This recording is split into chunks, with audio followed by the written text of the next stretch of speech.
Alors pour bien comprendre la genèse du D4S, il est important de rappeler à qui s'adresse le boîtier et surtout à quel usage est-il destiné. De par sa construction et sa vélocité, le D4S répond principalement aux exigences d'une part des photographes sportifs, très demandeurs en matière de rapidité et de précision, mais également en matière de transmission. D'autre part, aux photographes dits de reportage, qui eux souhaitent principalement avoir un appareil photo robuste, capable de résister aux conditions climatiques les plus exigeantes.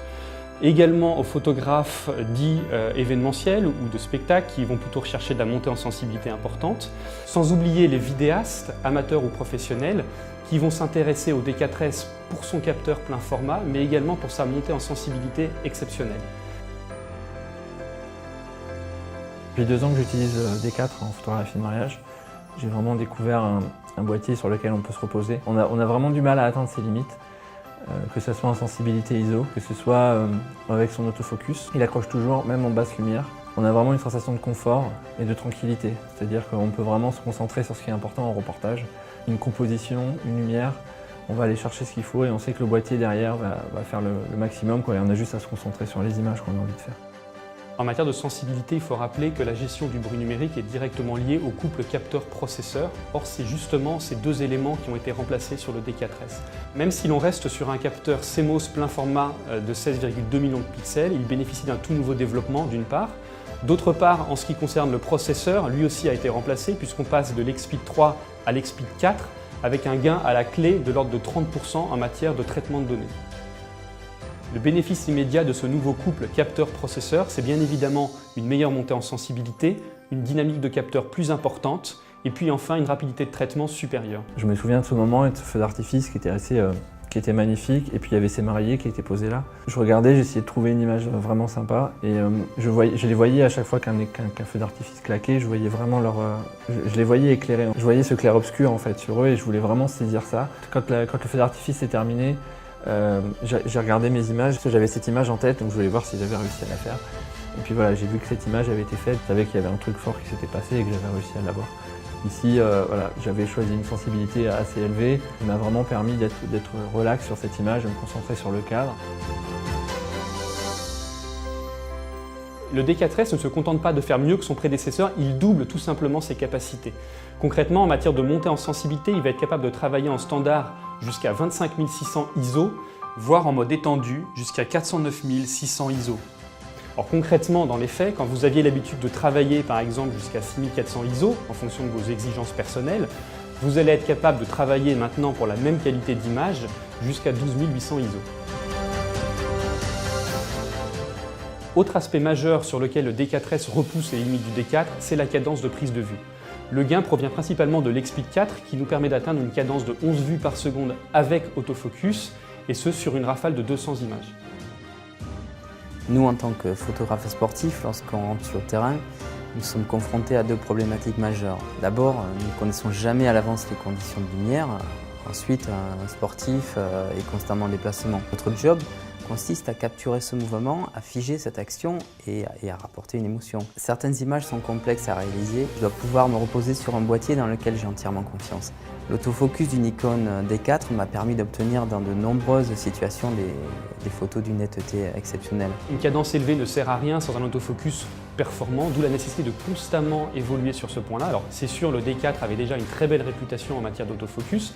Néanmoins, on peut encore s'améliorer et justement nos ingénieurs ont travaillé dans ce sens en créant un nouveau mode autofocus, l'AF Group.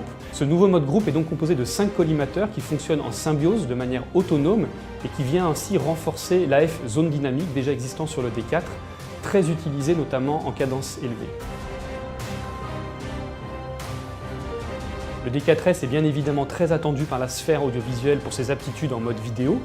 L'intérêt premier du D4S, c'est bien évidemment son capteur plein format qui va lui permettre de jouer avec la profondeur de champ, de bénéficier d'une grande dynamique de capteur, d'avoir un meilleur piqué et puis de profiter de la très belle montée en sensibilité du boîtier.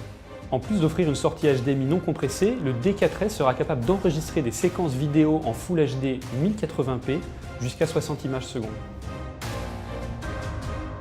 D'autres avancées majeures font également leur apparition au niveau du son, notamment en matière de calibrage pendant l'enregistrement.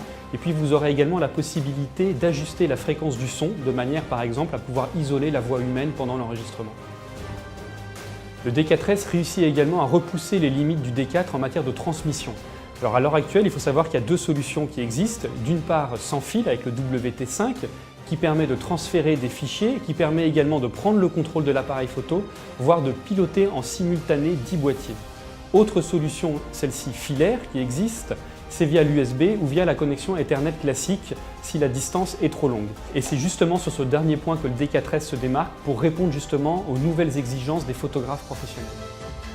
Ce qu'on peut retenir du D4S, c'est que Nikon a non seulement entendu et répondu aux remarques de nos utilisateurs professionnels, mais a surtout réussi à se dépasser sur des notions aussi fondamentales que la rapidité, la sensibilité et la précision.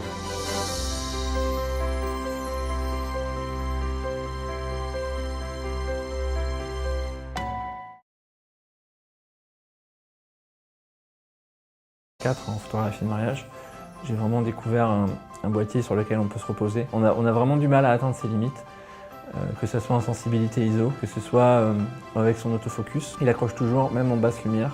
On a vraiment une sensation de confort et de tranquillité, c'est-à-dire qu'on peut vraiment se concentrer sur ce qui est important en reportage. Une composition, une lumière, on va aller chercher ce qu'il faut et on sait que le boîtier derrière va faire le maximum, quoi, et on a juste à se concentrer sur les images qu'on a envie de faire. En matière de sensibilité, il faut rappeler que la gestion du bruit numérique est directement liée au couple capteur-processeur. Or, c'est justement ces deux éléments qui ont été remplacés sur le D4S. Même si l'on reste sur un capteur CMOS plein format de 16,2 millions de pixels, il bénéficie d'un tout nouveau développement d'une part.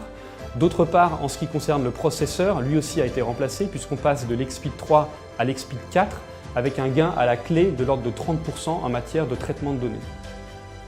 Le bénéfice immédiat de ce nouveau couple capteur-processeur, c'est bien évidemment une meilleure... Alors concrètement, dans les faits, quand vous aviez l'habitude de travailler par exemple jusqu'à 6400 ISO, en fonction de vos exigences personnelles, vous allez être capable de travailler maintenant pour la même qualité d'image jusqu'à 12800 ISO.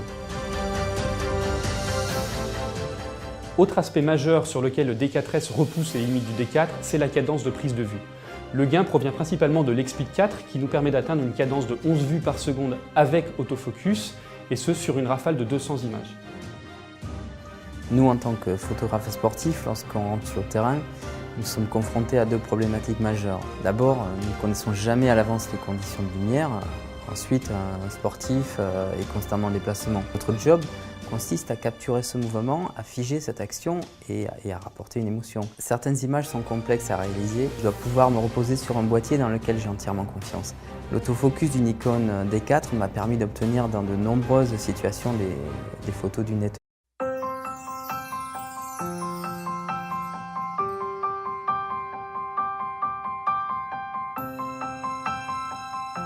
Alors pour bien comprendre la genèse du D4S, il est important de rappeler à qui s'adresse le boîtier et surtout à quel usage est-il destiné.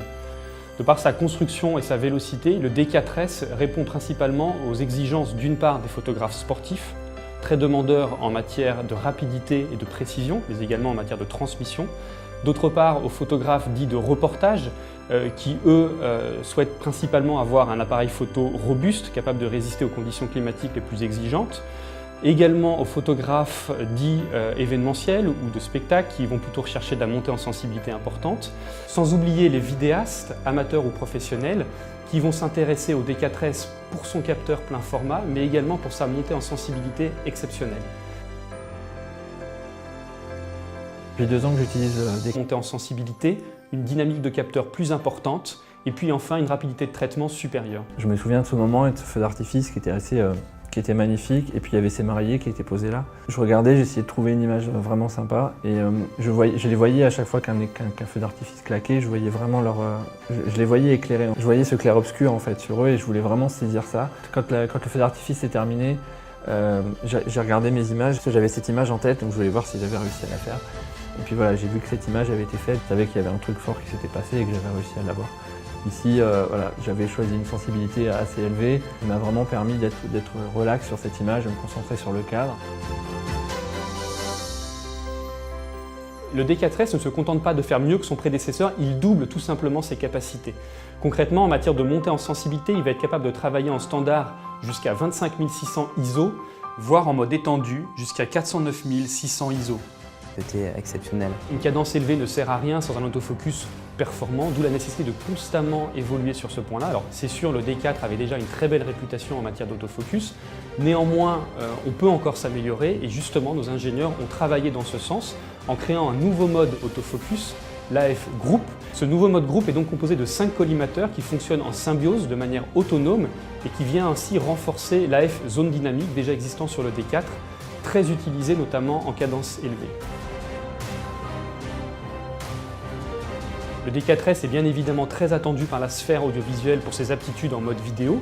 L'intérêt premier du D4S, c'est bien évidemment son capteur plein format qui va lui permettre de jouer avec la profondeur de champ, de bénéficier d'une grande dynamique de capteur, d'avoir un meilleur piqué et puis de profiter de la très belle montée en sensibilité du boîtier. En plus d'offrir une sortie HDMI non compressée, le D4S sera capable d'enregistrer des